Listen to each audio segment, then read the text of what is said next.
Welcome to Vivas LA, a channel dedicated to anything Los Angeles. Please like and subscribe if you like the content.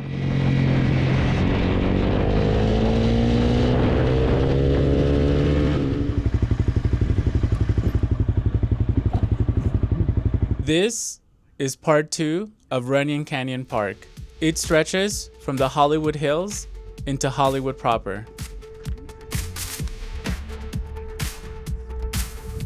Today, we're entering the park from the north side by Mulholland Drive. We are continuing the history of Runyon Canyon Park. After John McCormack, a world-famed Irish tenor, deeded the estate back to Carmen Runyon in 1937, and the subsequent passing of McCormack in 1945, the estate changed ownership once again.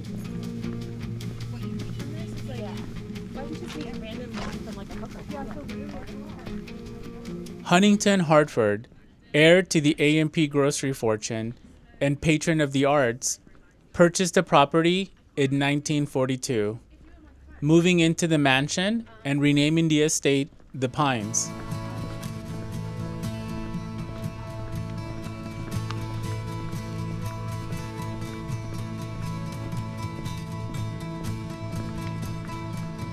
He commissioned Frank Lloyd Wright and his son Lloyd Wright, who had offices in Hollywood, to draft ambitious plans for developing the estate. This included a cottage hotel Lower Canyon and a futuristic play resort country club on the Ridge. When neighborhood opposition to the design put the project on hold, Hartford had Lloyd Wright design and build a pool pavilion on the crest of the hill at Inspiration Point, facing Hollywood. We are pausing the history of Runyon Canyon to see Rock Mandala, a piece of public artwork created in 2008 by resident and director Robert Wilson. The sculpture, a mandala of rocks, some up to 300 pounds, is regularly maintained as a place to meditate and exercise. The Rock Mandala is located in the quiet valley off the main trails in the park. Now back to the history of Runyon Canyon Park.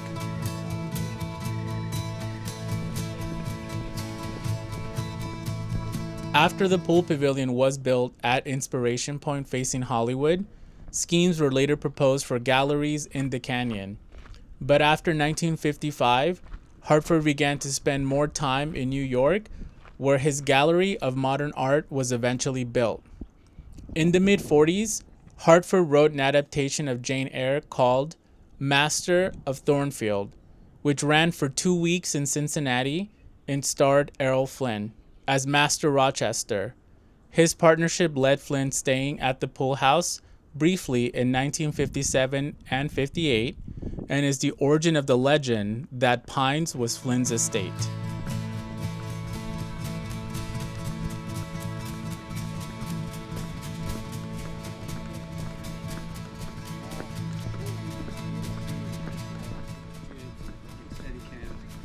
Really beautiful gear and stuff, but it's a bunch of kids running around.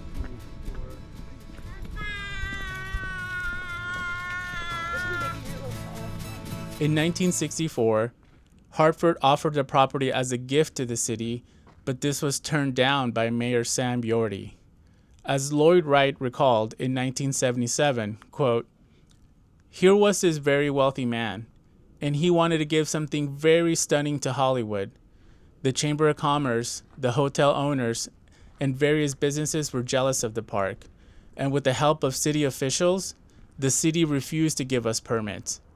Hunt was so angry, he wanted to get out immediately and sold the property at a low price to Berman, who then destroyed the mansion and let the place run down." Close quote.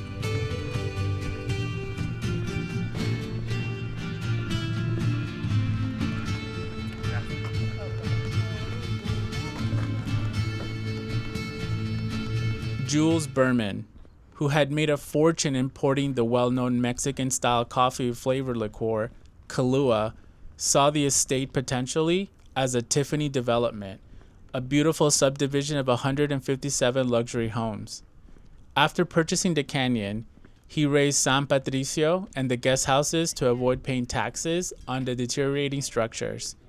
His Huntington Hartford Estates development, trading on the name of its famous former owner, encountered resistance led by Daniel DeJohn, a park activist. The project was stopped in 1978 before building could begin. The Lloyd Wright Pool House remained standing until 1972, when a fire in the canyon destroyed all but its natural stone foundations.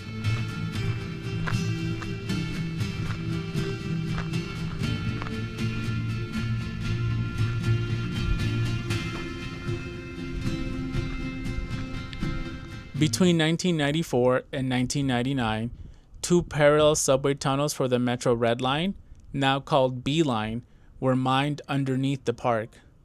The tunnels run approximately from the northeast corner to the northwest corner of the park boundaries and are located deep underground. In March of 2007, the Trust for Public Land purchased 14.9 acres or 6 hectares of private land on Runyon Canyon for $8.75 million on behalf of the City of Los Angeles and the Mountains Recreation Conservation Authority.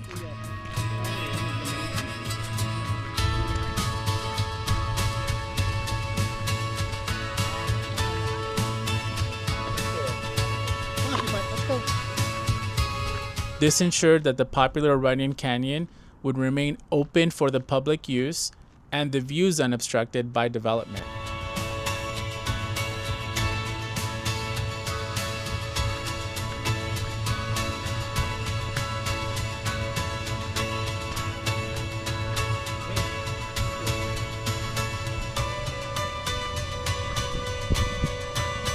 And the views are amazing indeed.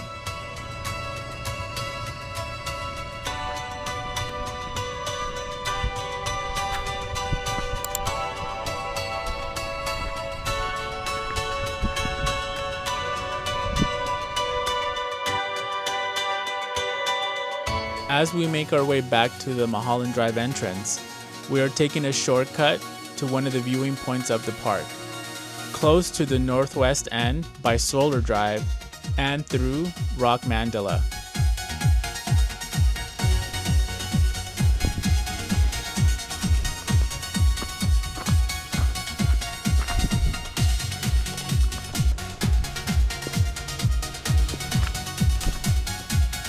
Management of the ecosystem comprising Runyon Canyon Park and its surrounding residential neighborhood has been controversial since the park's opening in 1987.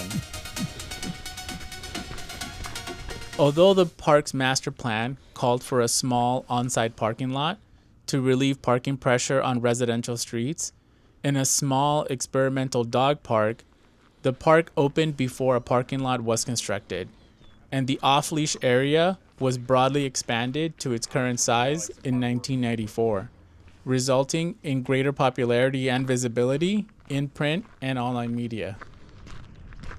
Increasing complaints by homeowners about parking, traffic, and health and safety problems, particularly near the Mulholland and Vista Street entrances, led to an unpopular parking restrictions on adjoining residential streets. In 2003, City Council member Tom LaBonge formed a volunteer park advisory board comprising local residents and park visitors to make recommendations for addressing these and other issues. After a series of meetings, the advisory board recommended the closure of the Vista Gate, dog owner use fees to help pay for park and upkeep improvements, and abandon of Recreation and Parks Department's plans for an on-site 86-space parking lot.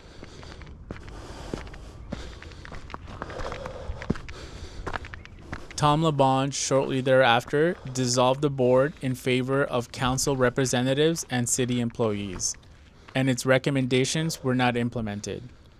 In 2009, LaBonge announced that the plans for the parking lot were on hold, and the city was looking for alternatives.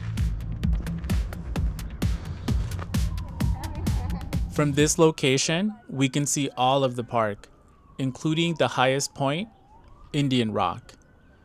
A link to a site noting some great hiking routes and even more information about Runyon Canyon Park can be found in the description. Thank you for watching. Vivas LA.